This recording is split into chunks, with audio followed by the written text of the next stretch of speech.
Mesdames, Mesdemoiselles et Messieurs, bonsoir à tout le monde. Soyez encore une fois les bienvenus. Vous êtes sur la tribune d'éveil des consciences. Alors, à la une de l'actualité internationale en ce lundi 11 novembre 2024, notre regard se retourne vers le Niger. Le Niger de Abdraman Tchani, le Niger où nous assistons successivement au dépôt des armes de la part des terreaux. Oui, tellement qu'ils ont été chauffés, ils sont chauffés, tellement que ça les balthasarise, ils ne peuvent plus supporter. Oui, ils ne peuvent plus supporter, ils n'en peuvent plus. Et dans cette situation très précaire, dans laquelle ils se retrouvent, puisque déjà le maître qui se trouve être la France, qui est derrière tout ça, la France n'a plus d'argent pour les financer, et les armements, ils n'en ont plus, tous les secteurs sont verrouillés. Et ensuite, les militaires sont bien équipés, ce qui fait qu'ils ne peuvent plus. Ils ne peuvent plus du tout. Alors, c'est pendant cette période que le gouvernement profite pour mettre en place une stratégie. Le gouvernement lance l'opération qu'on appelle déposer les armes ou périr. Il n'y a pas de concession à faire. Vous déposez les armes ou bien c'est le repos éternel. Et donc, face à cette situation, ils veulent revenir. Vous avez beaucoup qui veulent revenir, déposer les armes, réintégrer la société, redevenir citoyen normal, quitter sous la colonisation de Manou. Et le gouvernement imbibé de l'humanisme a trouvé une nouvelle stratégie qui consiste à mettre beaucoup de balles à terre et à faciliter le dépôt de ces armes par ces terreaux. Donc vous avez des bons offices qui sont organisés, vous avez des médiations qui sont organisées, des gens qui sont envoyés pour aller échanger avec ces cerveaux et de la nuisance. Donc ce sont eux qui partent et puis voilà, ils mettent tout au point et ils reviennent. Et c'est fait en sorte que la remise des armes, le dépôt des armes, soit une cérémonie officielle pour permettre évidemment à ceux-là qui n'ont pas encore déposé de venir déposer. Bon, je crois que leur sécurité est garantie, même si après le dépôt des armes, on ne sait plus ce qui se passe trop. Hein. Mais cela est en train d'encourager. Donc aujourd'hui, 11 novembre 2024, ça vient de se dérouler sur le territoire du Niger. Mais il faut aussi rappeler qu'il y a de cela quelques jours, en début du mois, il y a un groupe qui était venu déposer. Là, ils étaient 3. Mais cette fois-ci, ils sont nombreux, vraiment nombreux. Et donc, c'est une fierté. C'est une fierté. C'est un honneur de voir que les prédictions de la France-Afrique, de la France, de Emmanuel Macron et de ce fameux général de l'armée française qui ont prédit la destruction définitive des États du Sahel par le fait des groupes terreaux, ces prédictions sont tombées à l'eau, sont en train de tomber à l'eau. Qui a dit que nous, Africains, nous ne pouvons pas défendre nous-mêmes notre propre territoire, nos propres territoires? Qui a dit que nous ne sommes pas si courageux, audacieux, ambitieux, nous n'avons pas aussi l'amour de notre patrie pour pouvoir défendre ainsi la patrie et réussir dans la lutte contre les terreaux?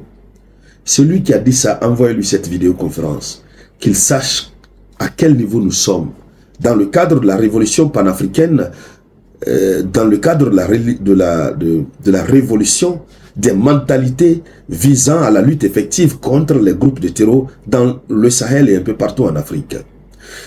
Alors, mesdames, mesdemoiselles et messieurs, c'est bien sûr de cela que nous allons parler dans le cadre de cette vidéoconférence. Nous allons donner plus de détails. Mais avant de continuer, je vous demande de partager la vidéoconférence. Partagez-la au maximum dans tous les groupes. Surtout, vous mettez beaucoup de j'aime. Quand on parle des terreaux, ça ne les plaît pas. Surtout de très bonnes nouvelles comme ça ne les plaît pas. Oui, ce qui les plaît le plus, c'est d'entendre, ah, les terreaux ont fait tel à Tinzawatine, ils ont fait tel à Agadez. Là, vous voyez leurs médias en parler. Mais ça, allez-y sur la RFI, France 24, TV5 Monde, et je ne sais quoi encore. Personne n'en parle.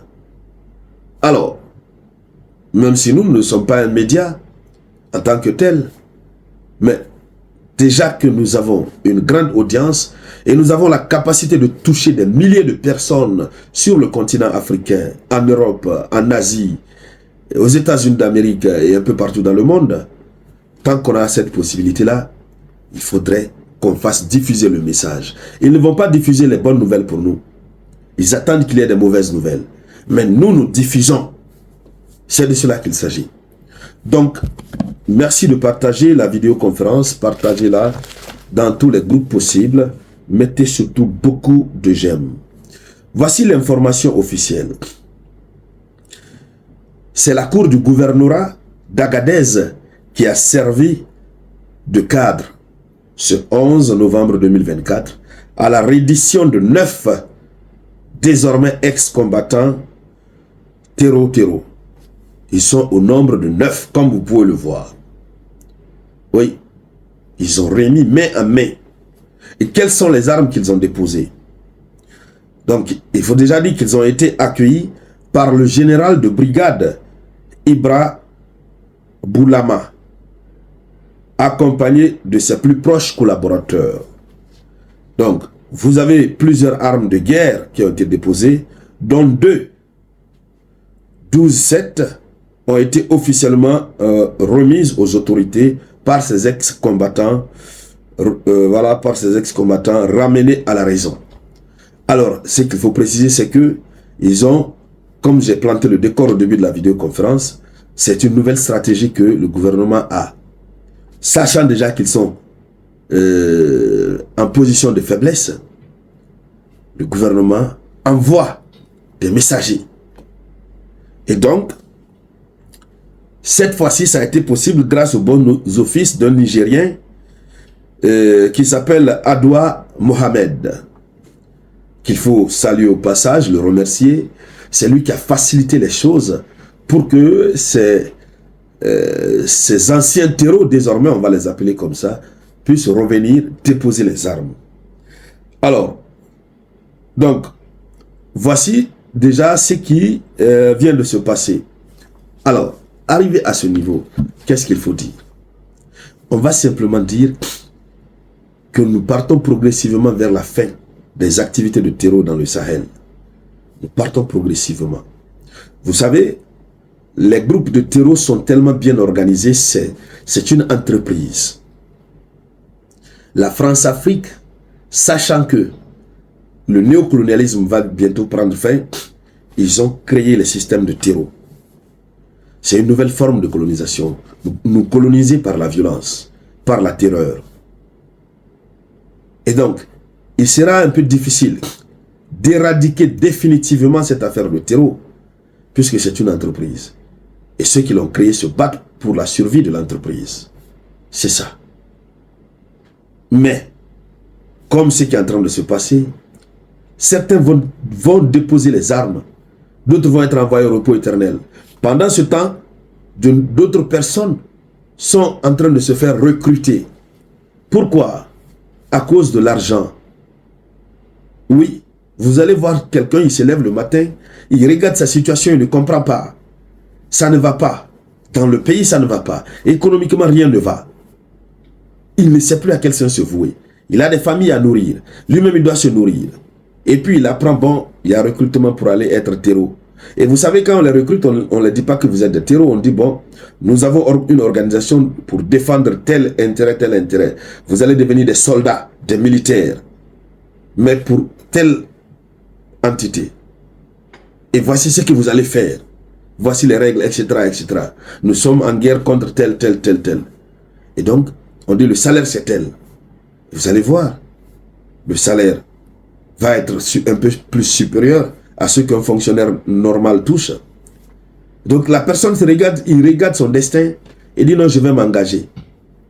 Parce que la France-Afrique a créé les conditions de la pauvreté de nos différents États. C'est ce que beaucoup ne savent pas. Ils ont créé des conditions de pauvreté extrêmes. Et ils sont toujours très joyeux de savoir qu'il y a la pauvreté très extrême.